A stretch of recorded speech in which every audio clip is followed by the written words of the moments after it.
एक छोटे से गांव में एक गरीब आदमी रहता था जिसका नाम रामू था। रामू बहुत गरीब था। उसके पास कोई नौकरी नहीं थी। वो अपने परिवार का पालन पोषण करने के लिए बहुत मुश्किल से काम करता था। न जाने ये कैसा गांव है, यहाँ पर करने के लिए कोई काम ही नहीं है, और कहीं काम करने जाओ तो लोग दिन के 50 रुपए देते हैं। अरे इतने पैसे में तो दिन भर का राशन भी नहीं आता। अरे अगर यहाँ पर कोई काम नहीं है तो शहर जाकर काम ढूंढो ना। शहर में तो लोगों के पास बहुत काम होता है। हमारे गांव से भी तो कितने लोग शहर में काम करने के लिए गए हैं। शहर की जिंदगी के बारे में तुम कुछ नहीं जानती। वहां पर अगर 20,000 भी कमाऊंगा ना तो आधे से ज्यादा पैसे तो वहां किराए और खाने पीने में खर्च हो जाएंगे। वहां पर रहने के लिए कमरा भी बहुत महंगा मिलता है। अब ना तो आपको गांव में काम मिल रहा है और ना ही शहर जाने के लिए आप मान रहे हैं, तो फिर ऐसे कैसे काम चलेगा। बच्चे बड़े हो रहे हैं, हमें उनके लिए भी तो कुछ करना है। तुम्हें क्या लगता है सरोज कि सिर्फ तुम्हें ही बच्चों की चिंता है? अरे बच्चों की चिंता मुझे भी है, लेकिन मुझे समझ में नहीं आ रहा है कि करूं क्या। अब मुझे बहुत भूख लग रही है, कुछ खाने के लिए है तो दे दो। खाने के लिए बस थोड़े से दाल चावल हैं, सिर्फ इतने ही बचे हैं। आज का राशन लेकर आना पड़ेगा। अच्छा ठीक है, खाना खाकर बाहर जाऊंगा और कोई काम ढूंढने की कोशिश करूंगा। रामू थोड़े से दाल चावल खाकर बाहर काम ढूंढने के लिए निकल जाता है। तभी उसे एक आदमी पर्चे बांटता हुआ दिखाई देता है। अरे भैया, ये किस चीज के पर्चे हैं? आप यहाँ पर क्या बांट रहे हो? भैया यहाँ पर एक ढाबा खुला है, तो ये उसी का पेम्पलेट है। अगर आपको भी ढाबे पर जाकर खाना खाना है तो जरूर जाइए। हमारे ढाबे पर बहुत अच्छा खाना मिलता है। अरे भाई, इधर मेरे पास राशन खरीदने के पैसे नहीं हैं, तो ढाबे पर जाकर खाना कहाँ से खाऊंगा। फिलहाल तो मैं कोई काम ढूंढ रहा हूँ जिससे मुझे थोड़े पैसे मिल जाएंगे तो मैं अपने परिवार के लिए राशन खरीद सकूं। तब तो आप बिल्कुल सही जगह पर आए हैं। ढाबा भी नया नया खुला है और वहाँ पर काम करने वाले लोगों की जरूरत भी है। ढाबा यहाँ से 2 गली छोड़कर ही है, आप चले जाइए। हो सकता है कि वहाँ पर आपको कोई काम मिल जाए। ये सुनकर रामू बहुत खुश होता है और ढाबे पर पहुँच जाता है। भैया, अभी आपका जो आदमी ढाबे के पर्चे बांट रहा है ना, वो मुझसे मिला था। उसने कहा कि अभी ढाबा नया खुला है तो आपको काम करने वाले लोगों की जरूरत है, इसीलिए मैं यहाँ पर आया हूँ। मुझे कुछ काम चाहिए। ठीक है, लेकिन तुम ये बताओ कि तुम्हें क्या क्या करना आता है। अगर तुम्हें खाना बनाना आता है तो मेरे पास खाना बनाने वालों का भी काम है, और अगर तुम्हें वो नहीं आता है तो तुम मेरे यहाँ साफ सफाई का काम कर सकते हो। खाना बनाना तो मुझे नहीं आता, लेकिन साफ सफाई का काम मैं अच्छे से कर सकता हूँ। मुझे हर रोज के कितने पैसे मिलेंगे? देखो, हर रोज मैं तुम्हें 100 रुपए दूंगा, लेकिन सफाई तुम्हें अच्छे से करनी होगी। क्या पूरे दिन ढाबे में साफ सफाई करने के बाद सिर्फ 100 रुपए मिलेंगे? ये तो बहुत कम है सेठ जी। देखो, पैसे तो इतने ही मिलेंगे। अगर तुम्हें कम लगते हैं तो रहने दो भाई, यहाँ पर काम करने के लिए और भी बहुत लोग हैं। नहीं नहीं सेठ जी, मैं इतने में ही काम कर लूंगा। आपको किसी और को रखने की जरूरत नहीं है। रामू की मजबूरी थी, इसलिए वो इतने कम पैसों में काम करने के लिए भी तैयार हो जाता है। वो ढाबे में पूरा दिन साफ सफाई का काम करता है तो शाम को उसे 100 रुपए मिलते हैं। उन पैसों में वो घर पर राशन लेकर चला जाता है।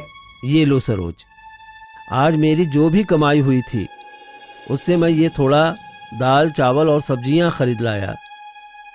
आज के राशन का तो इंतजाम हो गया, लेकिन अब कल के राशन का क्या करेंगे? आपको तो दिन के हिसाब से कम मिलता है। अगर हर रोज का काम होता तो ज्यादा चिंता नहीं होती।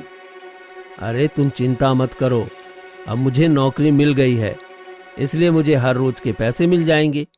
अब तुम्हें हर रोज के राशन की चिंता करने की जरूरत नहीं है। वो लोग शांति से खाना खा लेते हैं। अगले दिन रामू काम पर जाता है।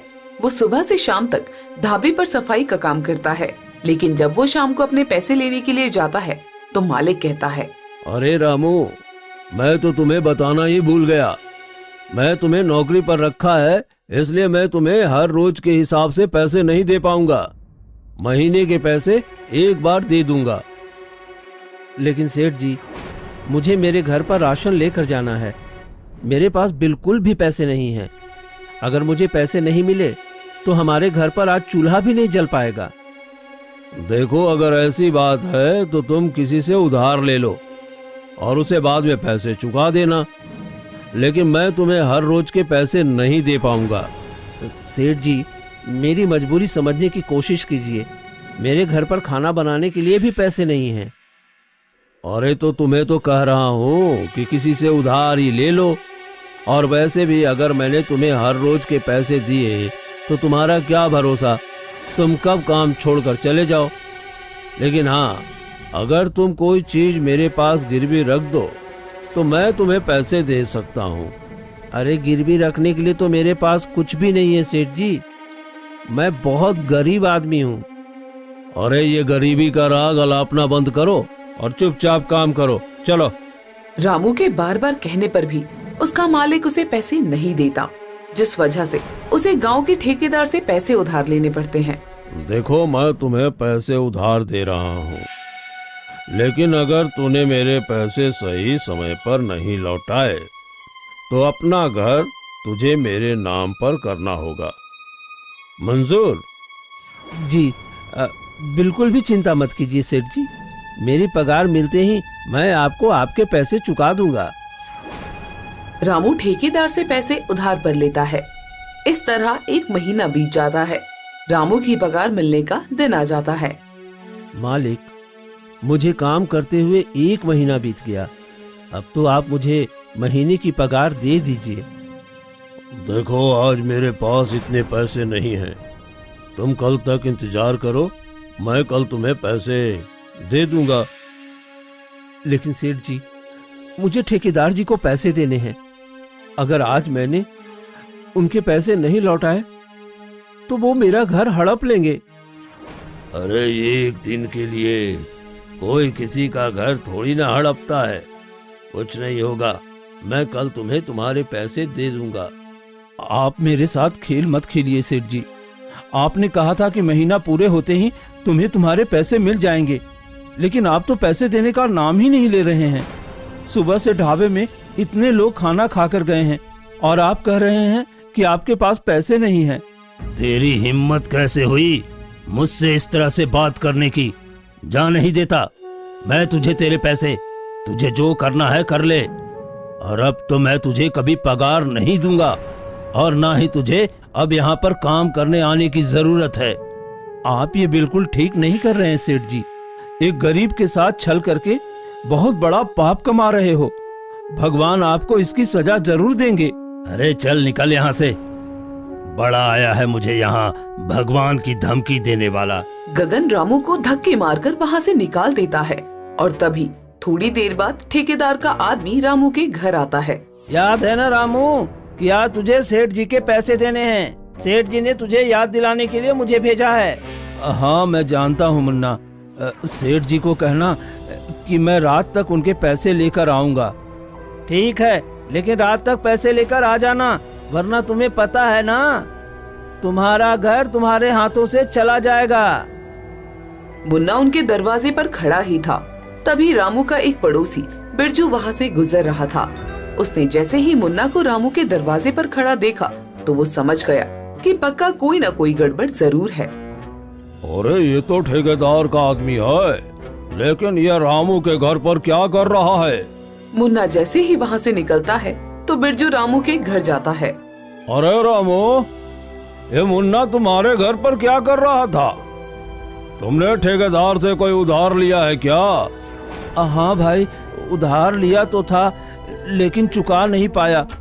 मेरे मालिक ने कहा था कि महीना पूरा होते ही तुझे तेरे पैसे दे दूंगा, लेकिन आज उसने पैसे देने से मना कर दिया और मुझे काम से भी निकाल दिया। अब अगर मैंने ठेकेदार को पैसे नहीं दिए तो वो मेरा घर हथिया लेगा। मुझे तो समझ में नहीं आ रहा है कि मैं पैसे कहाँ से लेकर आऊं। अरे इस तरह परेशान मत हो, कोई न कोई तो हल जरूर मिल जाएगा। लेकिन पहले ये तो बता कि तुझे ठेकेदार को कितने पैसे देने हैं। पैसे ज्यादा तो नहीं, लेकिन 3,000 देने हैं, मगर मेरे पास उतने भी नहीं हैं और मेरी गरीबी की वजह से कोई मुझे उधार देने को भी तैयार नहीं है। हर किसी को यही लगता है कि अगर मैं उनसे पैसे उधार लिए तो वो फिर कभी वापस नहीं करूंगा। इस चक्कर में कोई मुझे उधार भी नहीं दे रहा। अरे कोई बात नहीं रामू, मेरे पास कुछ पैसे हैं, मैं तुझे पैसे दे देता हूँ, वरना इतने से पैसों की वजह से तेरे हाथ से तेरा घर चला जाएगा। और ठेकेदार तो है ही लोगों की मजबूरी का फायदा उठाने वाला, वरना 3,000 रुपए के ऊपर कोई किसी का घर नहीं हथियाता। रामू का पड़ोसी बिरजू उसे पैसे ला कर देता है। रामू उन पैसों से ठेकेदार का उधार चुका देता है और बिरजू के घर जाकर उसका बहुत बहुत धन्यवाद करता है। बिरजू भाई, अगर आज तूने मेरी मदद नहीं की होती तो मेरा घर मेरे हाथों से चला जाता। पता नहीं भगवान ने मुझे इतना मजबूर क्यों बनाया है। एक तो मुझे कहीं काम नहीं मिलता, ऊपर से जहां काम मिलता है वहां पर लोग ऐसे छल करते हैं। मैं कैसे अपने परिवार का गुजारा करूं, मुझे कुछ समझ में नहीं आ रहा। और देख भाई बिरजू, ज्यादा परेशान मत हो, मैं तो कहता हूँ तू अपना कोई काम शुरू कर ले, इससे पैसे डूबने का खतरा भी नहीं रहेगा। लेकिन मुझे तो ज्यादा कुछ काम भी नहीं आता। पहले लकड़ी की फैक्ट्री में काम करता था, अब वो भी बंद हो गई। उसके अलावा मुझे कोई काम नहीं आता। अरे भाई, तूने इतने समय तक ढाबे पर काम किया और ढाबे का काम तो तू अच्छा चला सकता है, तो तू और भाभी जी मिलकर अपना ढाबा क्यों नहीं खोल लेते? उसमें तो मुनाफा भी अच्छा होता है। तुम्हारा कहना तो ठीक है बिरजू भाई, लेकिन मेरे पास इतने पैसे नहीं हैं कि मैं ढाबा खोलने के लिए कोई जगह किराए पर लूं, और काम शुरू करने के लिए भी तो पास में पैसा चाहिए ना। अभी ठेकेदार के पैसे ही मैं तुमसे लेकर चुका कर आया हूँ। अरे तुम चिंता मत करो रामू भाई, ढाबा खोलने के लिए तुम्हें कोई जगह किराए पर लेने की जरूरत नहीं है, बल्कि तुम अपने घर में ही ढाबे का काम शुरू करो और बाहर से ऑर्डर लेने भी शुरू करो। कितने लोगों को तुम अपने घर में बिठा सकते हो, उतने लोगों को बैठाओ और बाकी होम डिलीवरी करनी शुरू कर दो। धीरे धीरे शुरू करोगे तो काम अच्छा चल जाएगा। तुम ठीक कर रहे हो बिरजू भाई। वैसे भी तुम्हारी भाभी बहुत अच्छा खाना बनाती है और मुझे यकीन है कि उसके हाथ का खाना लोगों को बहुत पसंद आएगा। रामू घर जाकर अपनी पत्नी से इस बारे में बात करता है तो वो भी घर में ढाबा खोलने की बात से सहमत हो जाती है। अगर हमारा ये काम चल गया तो बहुत ही अच्छा हो जाएगा, तब तो आपको कहीं बाहर जाकर काम भी नहीं करना पड़ेगा। घर में थोड़े से दाल चावल और आलू रखे हैं, कल सुबह मैं दाल चावल और आलू का चोखा बना दूंगी और उन्हें ही बेचने की कोशिश करूंगी। अगर वो बिक गए तो उन पैसों से परसों का खाना बनाऊंगी। अगले दिन सुबह सुबह सरोज उठकर दाल चावल और आलू का चोखा बनाती है और अपने घर के बाहर ढाबे का एक बोर्ड लगा देती है। वो दोनों मिलकर अपने घर को अच्छी तरह साफ करके वहाँ पर टेबल चेयर लगा देते हैं। तभी खाने की खुशबू से कुछ लोग वहाँ पर आते हैं। अरे वाह, आपने तो बहुत ही अच्छा छोटा सा ढाबा बनाया है। ये तो बिल्कुल एक घर की तरह लग रहा है। जी, हमारा घर ही है। हमारे पास ढाबा खोलने के लिए अलग से जगह नहीं थी, इसलिए हमने अपने घर पर ही ढाबा खोल लिया। वैसे ये बहुत ही अच्छा आइडिया है, इससे लोगों को घर की कमी भी महसूस नहीं होगी और मुझे यहाँ बैठकर बिल्कुल अपने जैसा घर का एहसास भी हो रहा है। और आपके बनाए हुए खाने की खुशबू भी बिल्कुल घर के खाने के जैसी है। लोगों को उनके घर में खोला हुआ ढाबा बहुत ही पसंद आता है और वहाँ से गुजरने वाला हर व्यक्ति एक बार तो उनके ढाबे पर खाना खाने आता ही है। देखो सरोज, आज हमें बाहर से भी ऑर्डर मिला है।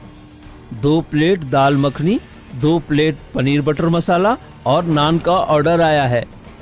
ये सब तो तैयार ही है, बस मैं अभी गर्मा गर्म नान बना कर दे देती हूँ। सरोज जल्दी से गर्मा गर्म नान बना देती है और रामू खाने को डिलीवर करने चला जाता है। तभी उसके ढाबे के पुराने मालिक की नजर उस पर पड़ती है। अरे ये तो वही रामू है, लेकिन ये इतना सारा खाना लेकर जा कहाँ रहा है? इसने किसी दूसरे ढाबे पर काम करना शुरू किया है क्या? अरे नहीं साहब, रामू ने किसी दूसरे ढाबे पर काम करना शुरू नहीं किया, बल्कि उसने तो अपने घर को ही एक ढाबा बना दिया है। और उसकी पत्नी बहुत स्वादिष्ट खाना बनाती है और उसका ढाबा बहुत अच्छा चल रहा है। अच्छा, लेकिन मेरे ढाबे के सामने इसका ढाबा ज्यादा दिन तक टिक नहीं पाएगा। और वैसे भी इसके छोटे से घर में कितना ही बड़ा ढाबा बन पाया होगा। हाँ, और कुछ ही लोगों के बैठते ही वहाँ तो जगह भी भर जाती होगी। ये बोलकर गगन रामू का मजाक उड़ा देता है। लेकिन कुछ समय बाद उसके ढाबे पर जाने वाले सब ग्राहक रामू के ढाबे पर जाकर खाना खाने लगते हैं, क्योंकि एक तो वो खाना स्वादिष्ट भी बनाते थे और दूसरा उनके खाने का दाम भी बहुत कम था। अरे अच्छा हुआ रामू भाई जो आपने अपना ढाबा खोल लिया, वरना बाकी ढाबे वालों ने तो बहुत लूट मचा रखी है। जहां आप एक प्लेट खाना 30 रुपए में देते हो, वही खाना वो लोग 80 रुपए में देते हैं। भैया, हम अपने मुनाफे के साथ साथ लोगों का भी फायदा देखते हैं। लोगों को इतना खाना बेचकर हम मुनाफा तो कमा लेंगे, लेकिन फिर यहाँ पर कोई गरीब खाना खाने नहीं आ पाएगा। मैं खुद एक गरीब आदमी हूँ और गरीब की भूख समझता हूँ साहब, इसलिए खाने का दाम उतना ही रखता हूँ जिसमें ना तो मेरा नुकसान हो और ना ही ग्राहकों के लिए महंगा हो। वाह भाई साहब, अगर हर इंसान की सोच आपके जैसी हो जाए तो ये दुनिया बहुत सुंदर हो जाएगी। लेकिन अफसोस, हर इंसान आज के समय में केवल अपने फायदे के लिए ही सोचता है, दूसरों के लिए कोई नहीं सोचता। रामू के ढाबे के अच्छे और सस्ते खाने और उनके अच्छे व्यवहार के चलते हर कोई उनके ढाबे पर जाकर ही खाना खाता था, जिस वजह से गगन के ढाबे पर लोगों ने जाना ही बंद कर दिया, जिस वजह से उसका काम बिल्कुल ठप पड़ गया। अरे उस रामू के चक्कर में मेरा ढाबा बंद हो गया। मुझे कुछ भी करके उसका ढाबा बंद करवाना होगा, वरना मेरा काम दोबारा नहीं चल पाएगा। अरे मालिक, कुछ गुंडों को उसके पास भेजकर उसे धमकी दिलवा दो। अरे वो इतना डरपोक है कि डरकर ही काम बंद कर देगा। गगन को छोटू की बात में दम लगता है और वो कुछ गुंडों को पैसे देकर गगन के पास भेज देते हैं। अरे ओ शाणे, चल हफ्ता निकाल। माफ करना सर, लेकिन हमारे यहाँ ऐसी कोई डिश नहीं मिलती। अरे ओए, खुद को ज्यादा समझता है क्या? अरे हफ्ते का मतलब हमारा हफ्ता दे, 20,000 रुपए चाहिए हमें। और अगर तूने हमें वो पैसे नहीं दिए तो तेरा पूरा घर तोड़ दूंगा, क्या समझे? अरे ऐसे कैसे तुम मेरा ढाबा तोड़ दोगे? दादागिरी है क्या? और दादागिरी तो हमने अब तक तुझे दिखाई ही नहीं। अच्छा चल, हमें हफ्ता मत दे, लेकिन कल से तेरा ये ढाबा खुलना नहीं चाहिए, क्या समझे? अगर ये ढाबा खुल गया तो तेरा हम जो हाल करेंगे ना, वो तो सपने में भी नहीं सोच सकता। इसलिए कल ढाबा खोलने से पहले अच्छी तरह सोच लेना, क्या समझा? वो गुंडे रामू को धमकी देकर चले जाते हैं। उन्हें लगता है कि उनकी धमकी से डरकर रामू अगले दिन ढाबा नहीं खोलेगा, लेकिन अगले दिन रामू का ढाबा खुला होता है, जिसे देखकर गगन का खून खौल उठता है। तुम लोग किस काम के हो जब तुम एक डरपोक इंसान को भी नहीं डरा पाए? तुम्हारी चेतावनी देने के बावजूद भी उसकी हिम्मत कैसे हो गई ढाबा खोलने की? और सेठ जी, आजकल बातों से कौन डरता है? अगर उसे 2-4 लगवा दिए होते तो ढाबा खोलने की हिम्मत भी नहीं करता। अरे तो खड़े खड़े मेरा मुंह क्या देख रहे हो? जाओ और जाकर पीट कर आओ उसे। अरे सेठ जी, आप भी ना बहुत भोले हो। अरे उसे पीटना है तो पहले हमें पैसा तो दो। आपको तो पता है ना, हम कोई काम फ्री में नहीं करते। वैसे तो तुमने कल भी लिए थे पैसे, लेकिन काम तो हुआ नहीं। आज मैं खुद तुम्हारे साथ चलूंगा और जब तक अपनी आंखों से तुम्हें उसे पीटते हुए नहीं देख लूंगा, तब तक तुम्हें एक फूटी कौड़ी नहीं मिलेगी। गगन उन गुंडों के साथ रामू के ढाबे पर जाता है और उसे धमकी देने लगता है। देख रहा हूँ, कल मेरे आदमियों ने तुझे बहुत प्यार से समझाया था, लेकिन अब हम तुझे प्यार से नहीं समझाएंगे। अभी भी वक्त है, इस ढाबे को बंद कर वरना अच्छी तरह तेरी खातिरदारी होगी। अच्छा, तो इन दोनों को आपने भेजा था? मुझे पहले ही लग रहा था कि इसके पीछे आपका ही हाथ होगा। लेकिन आप मेरी भी बात सुन लीजिए सेठ जी, मैं अपना ढाबा बंद नहीं करूंगा। आपको जो करना है आप कर लीजिए। अच्छा, तो इसका मतलब है तू बिना पीटे नहीं मानेगा, है ना? तुम दोनों इसे तब तक मारो जब तक कि ये ढाबा बंद करने के लिए मान न जाए। इस पर बिल्कुल भी तरस खाने की जरूरत नहीं है। बस बहुत हो गया सेठ जी, हम लोग गरीब हैं, इसका मतलब ये नहीं कि आप हम पर इस तरह से अत्याचार करेंगे। हमने इस ढाबे को बहुत मेहनत से बनाया है। आप अभी के अभी यहाँ से चले जाइए, वरना मैं पुलिस को आपकी कंप्लेंट कर दूंगी। गगन सरोज को धक्का दे देता है और वो गुंडे रामू को पीटना शुरू कर देते हैं। तभी उनके ढाबे में बैठा एक आदमी उठकर उनके पास आता है और एक थप्पड़ में ही दोनों गुंडों को ढाबे से बाहर फेंक देता है। अरे बड़ा शौक है ना गरीबों पर अत्याचार करने का, लेकिन कोई बात नहीं, तुझे तो अब मैं बताऊंगा। अरे तुम कौन हो और क्यों हमारे मामले के बीच में आ रहे हो? मैं एक पुलिस ऑफिसर हूँ और हर रोज यहाँ खाने के लिए आता हूँ। अब मैं तुम्हें बताऊंगा कि दादागिरी किसे कहते हैं। वो आदमी पुलिस ऑफिसर था। वो गगन को रंगे हाथों पकड़ता है और उसे जेल में डाल देता है।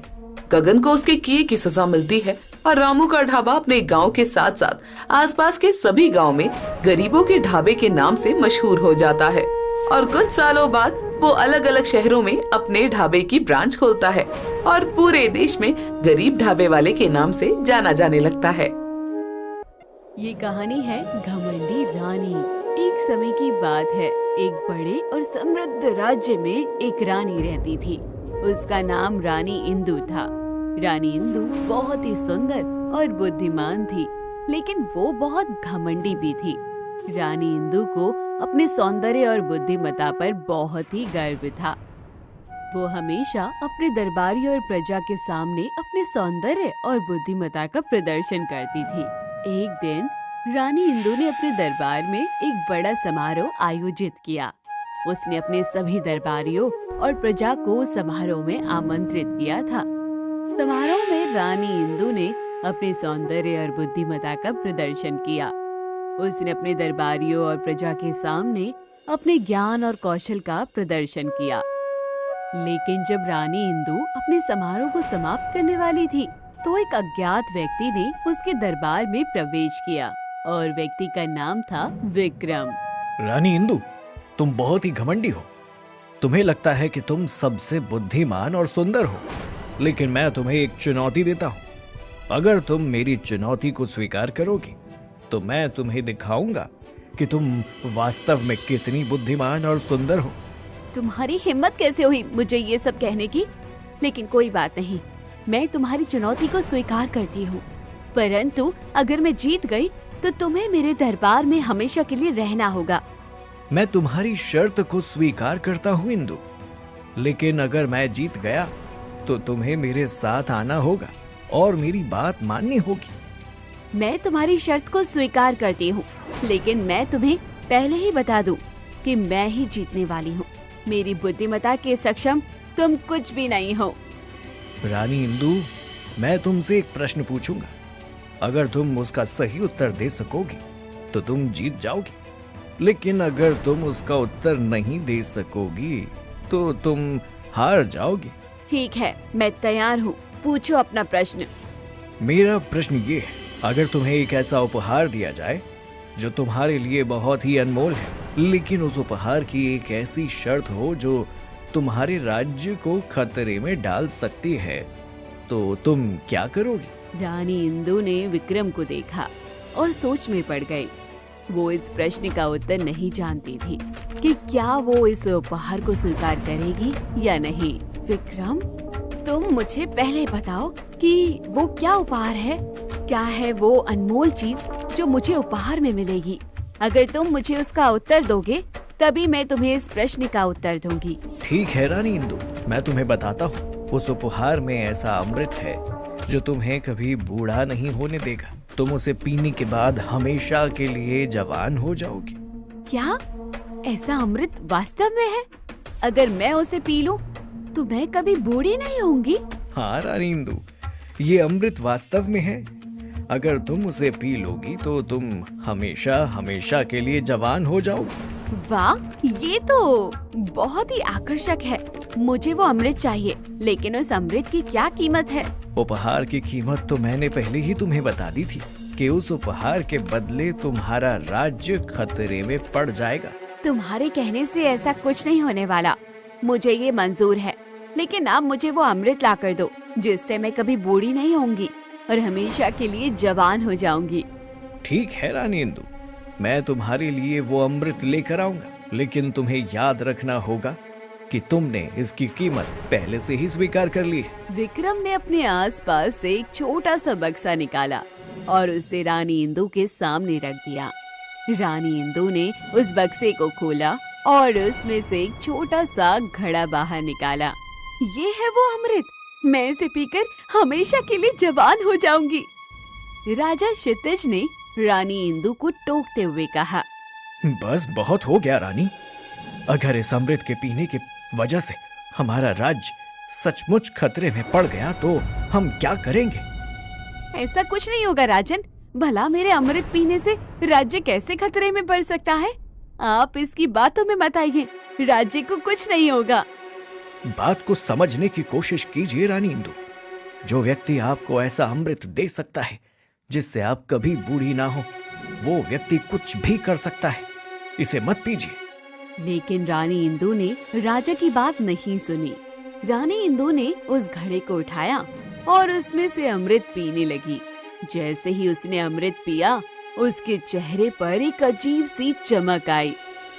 ठीक है रानी इंदु, अब तुम हमेशा के लिए जवान हो गई हो, लेकिन तुम्हें याद रखना होगा कि तुमने इसकी कीमत पहले से ही स्वीकार कर ली है और तुम्हें वो अब कीमत चुकानी होगी। रानी, तुमने मेरी बात नहीं सुनी।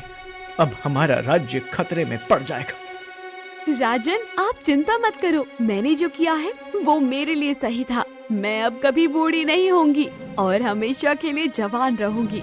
और बात रही राज्य की, तो आप चिंता मत कीजिए। मैंने कहा ना, राज्य को कुछ नहीं होने वाला। तभी अचानक से राज्य के बाहर से एक बड़ा शोर सुनाई दिया। ये कैसी आवाज है? बाहर क्या हो रहा है? सैनिकों, जरा देख कर आओ कि ये कैसी आवाज है। जी महाराज, मैं जाकर देखता हूँ।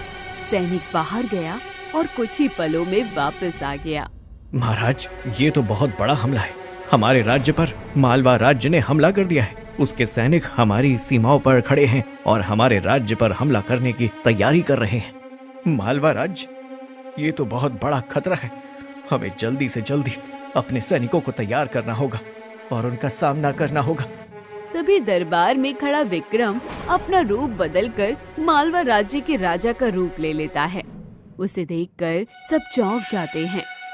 मैं मालवा राज्य का राजा होने के साथ साथ एक जादूगर भी हूँ।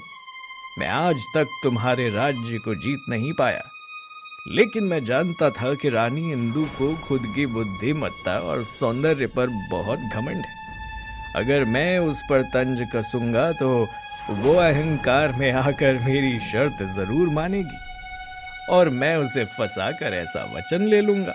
और रानी ने ऐसा ही किया। विक्रम ने राजा क्षितिज की ओर देखा और कहा, राजा क्षितिज, अब तुम अपने राज्य को मुझसे नहीं बचा सकते।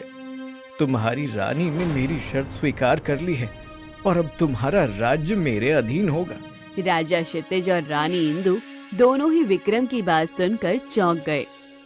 राजा विक्रम ने अपनी प्रजा के साथ मिलकर राजा क्षितिज के राज्य पर हमला कर दिया। दोनों पक्षों के बीच भयंकर युद्ध हुआ। राजा क्षितिज ने अपनी सेना के साथ लड़ाई लड़ी, लेकिन राजा विक्रम की सेना बहुत ही मजबूत थी। राजा क्षितिज की सेना धीरे धीरे कमजोर होने लगी और अंत में उन्हें युद्ध में हरा दिया गया। अब तुम मेरे अधीन हो और तुम्हें मेरी हर बात माननी होगी। तुमने मेरे साथ छल किया है राजा विक्रम, लेकिन मैं तुम्हें बता दूं कि मैं अपने राज्य को वापस लेने के लिए किसी भी हद तक जाने को तैयार हूँ। अब तुम लोगों को यहाँ से जाना होगा। तुम्हारा राज्य अब मेरा हिस्सा है और मैं तुम्हें यहाँ नहीं रहने दूंगा। तुम हमें यहाँ से नहीं निकाल सकते। ये हमारा राज्य है और हम यहाँ से नहीं जाएंगे। तुम मुझे चुनौती दे रहे हो? तुम्हें पता नहीं है कि मैं कितना शक्तिशाली हूँ? चुपचाप चले जाओ यहाँ से, और अगर तुम आज के बाद मुझे यहाँ दिखाई दिए तो तुम्हें मृत्यु दंड दे दिया जाएगा। राजा ने अपने सैनिकों को बुलाया और उन्हें राजा क्षितिज और रानी इंदु को राज्य से निकालने का आदेश दिया। राजा क्षितिज और रानी इंदु को धक्के देकर राज्य से निकलवा दिया गया। राजा क्षितिज रानी इंदु को लेकर राज्य से बाहर जंगल की एक गुफा में जाकर छुप गया। वो बहुत ही क्रोधित था। ये सब तुम्हारी वजह से हुआ है। तुमने अपने अहंकार की वजह से मेरा राज्य मुझसे छीन लिया। तुम खुद को बहुत बुद्धिमान समझती थी, लेकिन तुम्हारी वजह से आज मेरा राज्य मेरे हाथों से निकल गया। मैंने कुछ गलत नहीं किया है। आपको मुझ पर इस तरह क्रोध करने का कोई अधिकार नहीं है। आप भी इतने शक्तिशाली नहीं थे कि दूसरे राज्य का सामना कर पाते। इसी कारण से आपके हाथों से आपका राज्य चला गया। मुझे तो आश्चर्य हो रहा है कि तुम अभी भी अपनी गलती नहीं स्वीकार करती। तुम अभी भी अपने अहंकार पर अड़िग हो। तुम्हारी बातें सुनकर मुझे लगता है कि तुम कभी भी अपनी गलती नहीं मानोगी। तुम्हारा अहंकार तुम्हें कभी भी सही रास्ते पर नहीं लेकर आएगा। तभी गुफा के बाहर से एक आवाज आई। ये एक अनजान व्यक्ति की आवाज थी। वो व्यक्ति गुफा के अंदर आया और राजा क्षितिज और रानी इंदु को देखा। तुम दोनों कौन हो और यहाँ मेरी गुफा में क्या कर रहे हो? हम राजा क्षितिज और रानी इंदु हैं। हम अपने राज्य से निकाले गए। राजा विक्रम ने धोखा करके हमारे राज्य को हथिया लिया है और कहा है कि अगर हम राज्य के आसपास भी दिखे तो वह हमें मृत्यु दंड दे देगा। इसलिए हम यहाँ छुपे हुए हैं। तुम चिंता मत करो, मैं तुम्हें तुम्हारा राज्य वापस लेने में मदद कर सकता हूँ। वास्तव में तुम हमें हमारा राज्य वापस लेने में मदद कर सकते हो? हाँ, मैं तुम्हारी मदद कर सकता हूँ, परंतु इसके लिए तुम्हें मेरी बात माननी होगी और मेरे साथ चलना होगा। हमें तुम पर भरोसा क्यों करना चाहिए? हमें क्या पता तुम कौन हो और तुम्हारी मंशा क्या है। मुझे तो तुम पर जरा भी भरोसा नहीं। तुम्हारा सोचना उचित है, लेकिन तुम चिंता मत करो। तुम मुझ पर भरोसा कर सकती हो। मेरा नाम वीर है और मैं एक योद्धा हूँ। मैंने कई लड़ाइयाँ लड़ी हैं और तुम्हारे साथ धोखा हुआ है, इसलिए मैं तुम्हारी मदद करने के लिए तैयार हूँ। ठीक है, हम तुम पर भरोसा करते हैं। हम तुम्हारे साथ चलेंगे और तुम्हारी बात मानेंगे। मैं तुम पर भरोसा नहीं करती। तुम बहरूपी हो। मैं इतनी बुद्धिमान हूँ कि मुझे पता लग गया है कि तुम हमें छलने आए हो। राजा क्षितिज भोले हैं, लेकिन मैं भोली नहीं हूँ। हमें तुम्हारी मदद की कोई जरूरत नहीं। हम अपने आप ही अपना राज्य वापस ले सकते हैं। रानी जी, मैं समझता हूँ कि आप वीर पर संदेह कर रही हैं, लेकिन हमें उनकी मदद की जरूरत है। हम अपने आप ही अपने राज्य को वापस नहीं ला सकते। नहीं, मैं आपकी बात नहीं मानती। मैं वीर पर भरोसा नहीं करती। हमें उनकी मदद की कोई जरूरत नहीं है। ठीक है रानी जी, अगर आप मुझ पर भरोसा नहीं करती हैं तो मैं आपके साथ नहीं जाऊंगा, लेकिन मैं आपको बता दूं कि मेरी मदद के बिना आप कभी अपने राज्य को वापस नहीं ले पाएंगे और अंत में एक दिन आपको मदद के लिए मेरे पास ही आना पड़ेगा।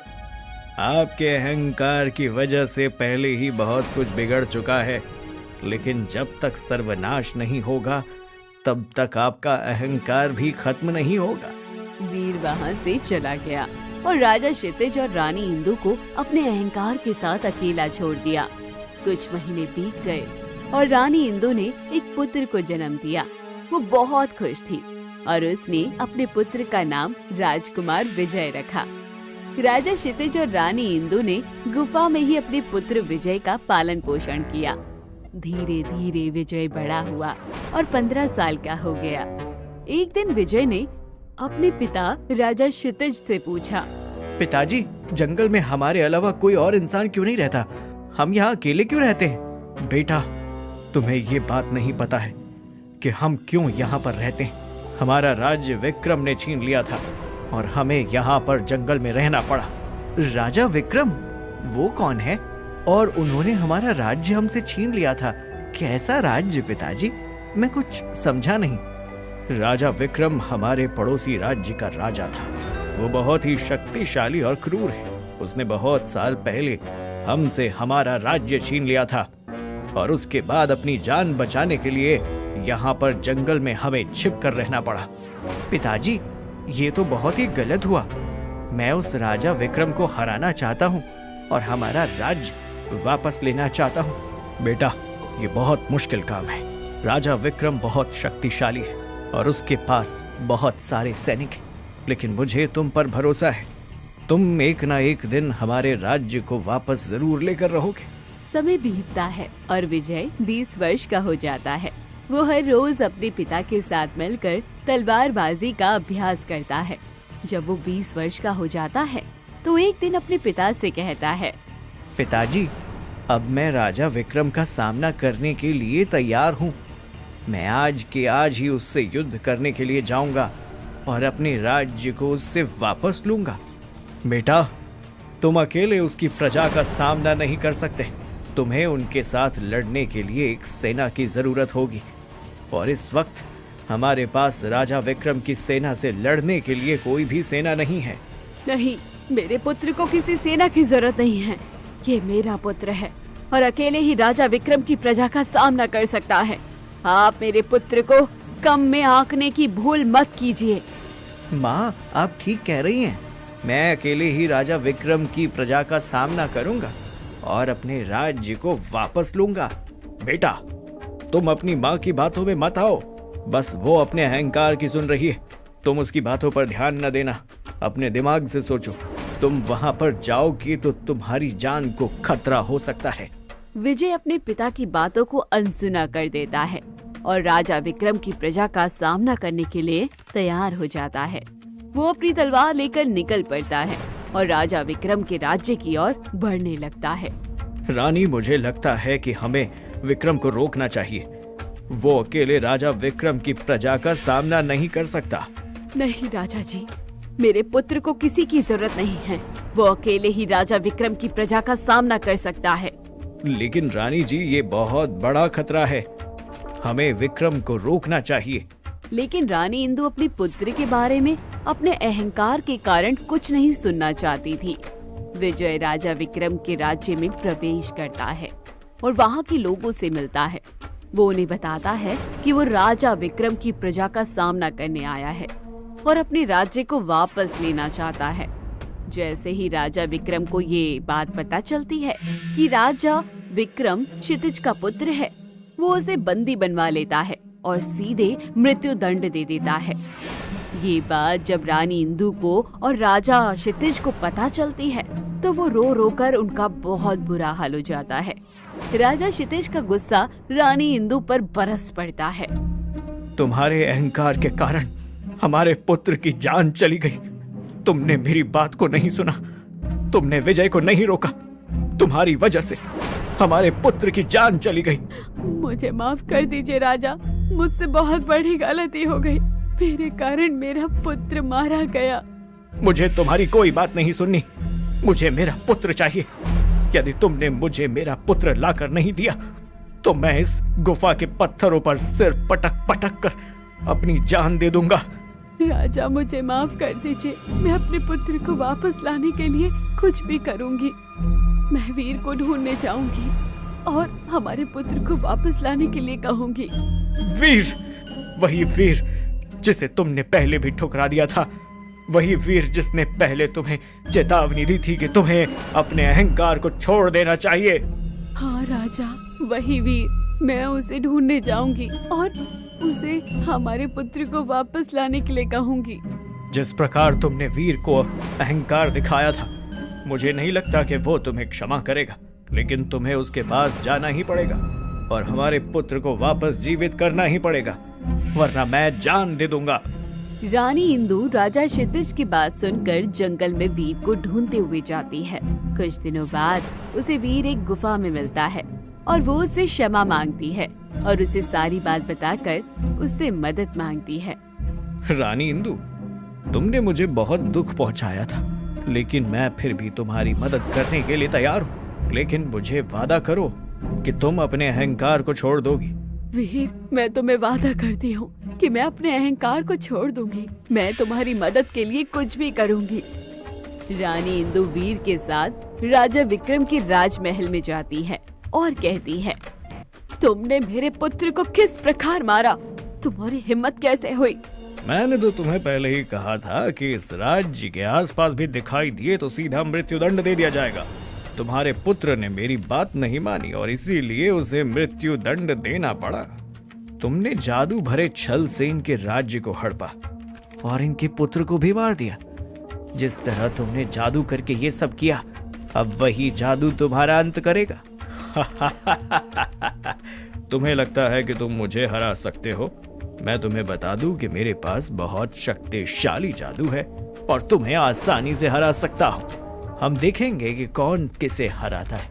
तुम्हें भी अपनी जादुई शक्तियों पर बहुत अहंकार है। अब तुम्हारी इन जादुई शक्तियों का अहंकार तुम्हारा अंत करेगा। राजा विक्रम अपनी जादुई शक्तियों से उन दोनों पर हमला करता है, लेकिन वीर अपनी जादुई शक्ति से अपने और रानी इंदु के सामने बहुत बड़ा दर्पण प्रकट कर देता है। जैसे ही राजा विक्रम की जादुई शक्तियाँ दर्पण से टकराती हैं, वो दर्पण उन शक्तियों को वापस राजा विक्रम और उनकी सेना पर ही हमला करने के लिए मजबूर कर देता है। राजा विक्रम और उसकी सेना दर्पण से वापस आने वाली जादुई शक्तियों से घिर जाते हैं और जल्द ही वो सभी नष्ट हो जाते हैं।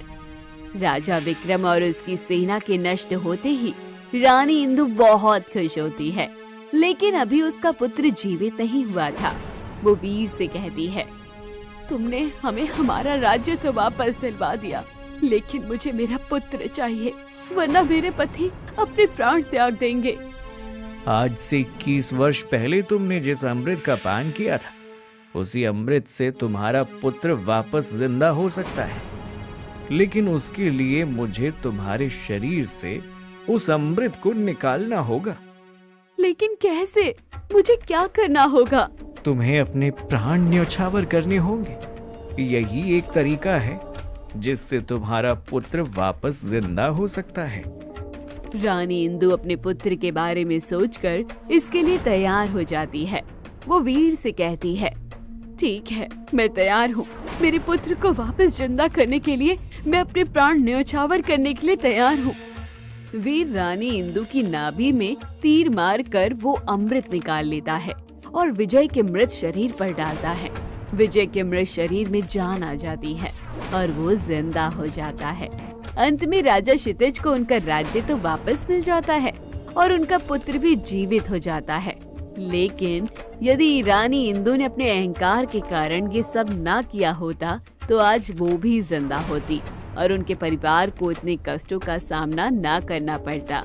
अंत में रानी को अपने अहंकार की कीमत चुकानी ही पड़ती है। वो अपने अहंकार से अपना ही सर्वनाश कर लेती है। तो दोस्तों, कहानी यहीं खत्म हुई। कहानी कैसी लगी कमेंट बॉक्स में जरूर बताइए। चैनल को अभी तक सब्सक्राइब नहीं किया है तो सब्सक्राइब कर लीजिए।